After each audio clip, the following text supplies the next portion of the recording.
किसी ने सवाल किया, उस्ताद मोहतरम,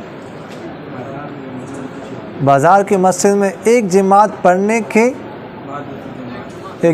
के बाद दूसरी जमात करने के लिए इकामत पढ़ने का क्या हुक्म है? ज़रूरी है इन्हीं रहनुमाई पर।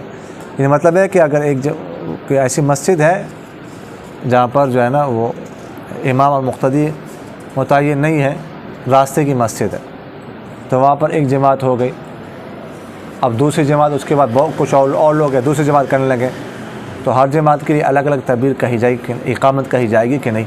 ऐसे ही हर जमात के लिए अलग अलग इकामत कही जाएगी। एक जमात हो गई, अज़ान तो एक हुई है लेकिन जमात एक हो गई, अब दूसरे लोग आ गए, तो वो बेहतर तो ये है उनके लिए कि वो अज़ान भी कहें, अज़ान नहीं कहे तो इकामत वाले, पहली इकामत पहली जमात के लिए थी, अब दूसरी इकामत दूसरी जमात के लिए, तो अलग अलग जमात करने के लिए इकामत कहने चाहिए।